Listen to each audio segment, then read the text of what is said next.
Greetings, everyone. Good morning, good afternoon, good evening, depending on where you are. I am in Mumbai. The title of my talk is Priority of Defining False over Defining True.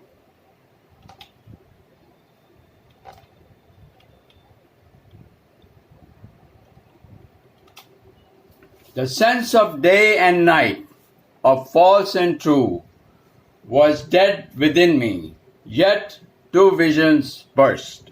Percy Bysshe Shelley, Revolt of Islam, 1817. To say of what is that it is not, or of what is not that it is false, while to say of what is that it is, and of what is not that it is not, is true. Even though Aristotle's perspicuous accounting establishes the priority of false over true in definition, most theorists of truth ignore this sequence, assume that the interchangeability is logically equivalent, and define true prior to defining false. A theory of truth may be founded on the definition of false instead of the definition of true. Perhaps we may never determine when any proposition is true, whereas we can determine when some propositions are false. Hence, defining false is a preferable starting point than defining true. Traditional theories define false in terms of truth-functional negation and true. I conversely define true in terms of truth-functional negation and false. Section 2. Defining false and true in the alternative theories of truth. The theories presented are in descending order of robustness. In each theory, the first set presents the traditional definition of true and then of false in terms of true. The second set offers the definition of false and then true in terms of false. Identity theory. P is true if and only if P is a fact. P is false if and only if not P is a fact. With the reversal, P is false if and only if not P is a fact. P is true if and only if not P is a fact. Correspondence theory. P is true if and only if there is a fact F and P corresponds to F. P is false if and only if there is a fact F and P does not correspond to F. The reversal, P is false if and only if there is a fact F and not P corresponds to F. P is true if and only if there is a fact F and not P corresponds to F. Coherence theory. P is true if and only if P is a member of some suitable set of coherent statements. P is false if and only if not P is a member of some suitable set of coherent statements. The reversal, P is false if and only if not P is a member of some suitable set of coherent statements. P is true if and only if not P is a member of some suitable set of coherent statements. Pragmatic theory. P is true if and only if P is justified at the end of scientific inquiry. P is false if and only if not P is justified at the end of scientific inquiry. With the reversal, P is false if and only if not P is justified at the end of scientific inquiry. P is true if and only if not P is justified at the end of scientific inquiry. Semantic consumption. P is true if and only if P. P is false if and only if not P. P is reversal.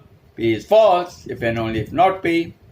P is true if and only if not P. Fixed point theory. I'll just read the last part of this. You can look at it. X sub alpha is true in L sub alpha if and only if X sub alpha is true in L sub alpha plus 1, where L sub alpha plus 1 is the fixed point. S is false in L.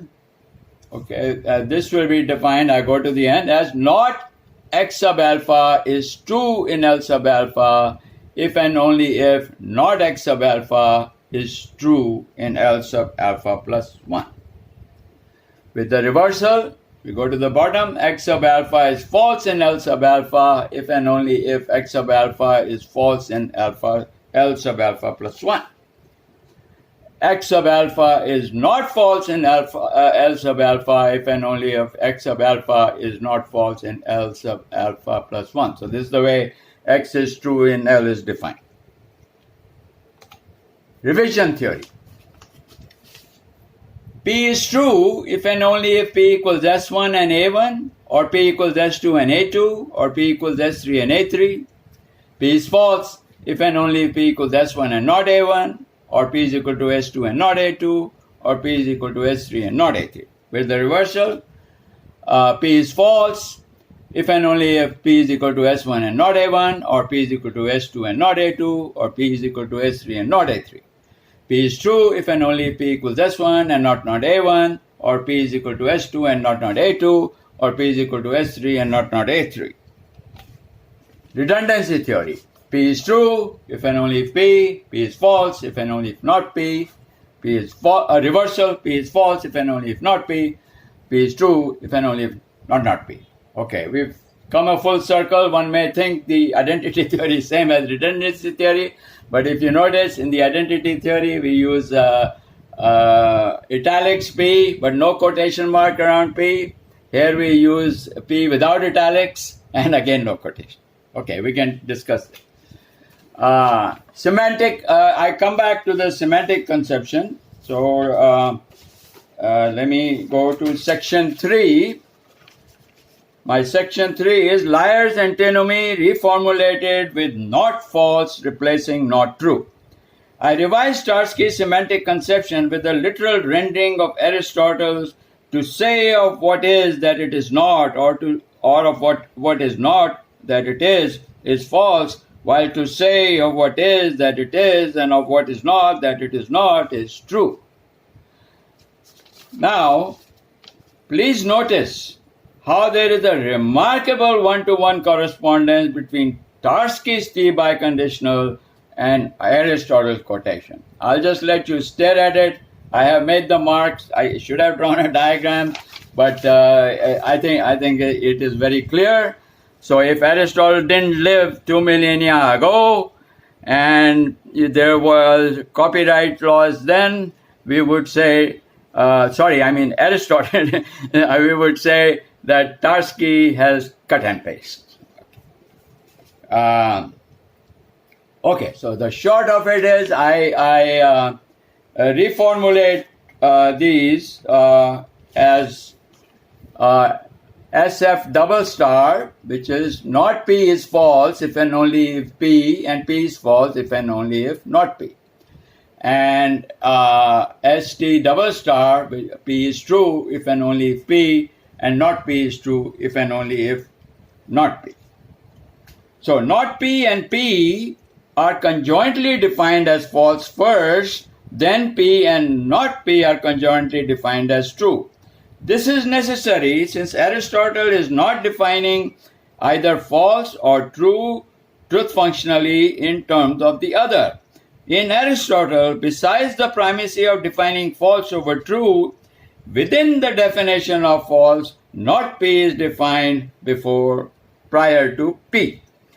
Tarski's formulation of the liar's antinomy is sketched as follows. 1. The sentence 1 is not true. S equals 1. S is true if and only if the sentence 1 is not true. Okay, comes from 1 to NST double star. S is true if and only if S is not true. Follows from 2 and 3. S is true and S is not true. Logically follows from 4. And we have the desired contradiction. Okay, here's my reformulation. The sentence "not one star star" is not false. Not S is equal to not one double star. Not S is false if and only if the sentence one double star is not false. Follows from one double star, two double star, and SF double star. Not S is false if and only if not S is not false. From two double star and three double star, not S is false and not S is not false logically follows from four double star, and we have the desired contradiction. The good news is that the liar's antinomy is captured with the double reversal as well as five double star is an explicit contradiction just as 5 is. Will the double reversal give us an edge over the standard formats of the definitions of true and false in solving the paradox? This is a tall order and needs investigation, which is beyond the scope of this paper. Section 4, Conclusion. Frege thought of truth as the most primitive of all predicates. If good is ultimately indefinable, as Moore claims at the end of rigorous and exhaustive attempts to define it, then the same might be the case with true. Davidson concludes that all the attempted definitions of truth have failed, including Tarski's attempt in capturing truth within a theory of meaning. Hence, we must look to capture the concept of truth in some larger context, such as human behavior. Even if the elimination of all definitions of truth is to be granted by those who argue for the indefinability of truth, we do not have to give up the quest for the definition of false. If we are successful in defining false, then we can define true in terms of false. We can hence avoid Davidson's skeptical conclusion that it is a folly to attempt to define truth. Let me conclude with Aristotle. The investigation of the truth, the investigation of the truth is in one way hard, in another easy. No one is able to attain the truth adequately, while no one fails entirely, but everyone says something true about the nature of things. Since the truth seems to be like the proverbial door which no one can fail to hit, in this way it is easy, but the fact that we can have a whole truth and not the particular part we aim at shows the difficulty of it. Unquote. The whole truth that the earth rotates around the sun consists of parts, like the precise shape of the rotation of the earth around the sun and the exact time for one revolution. But these are not so easy to know.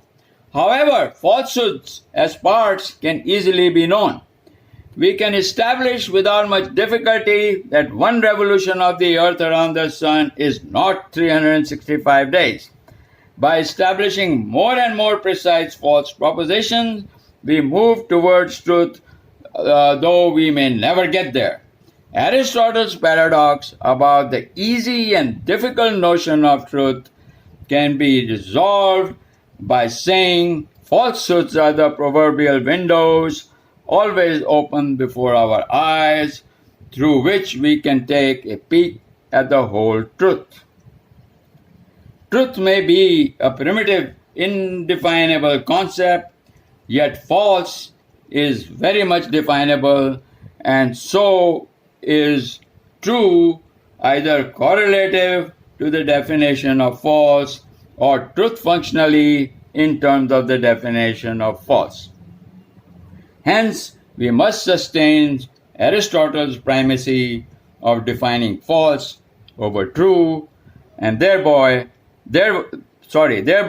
avoid Davidson's conclusion of appealing to human behavior in defining truth.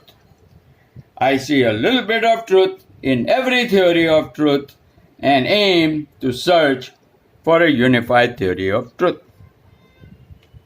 Here are the references, and thank you very much, and greetings again. Thank you.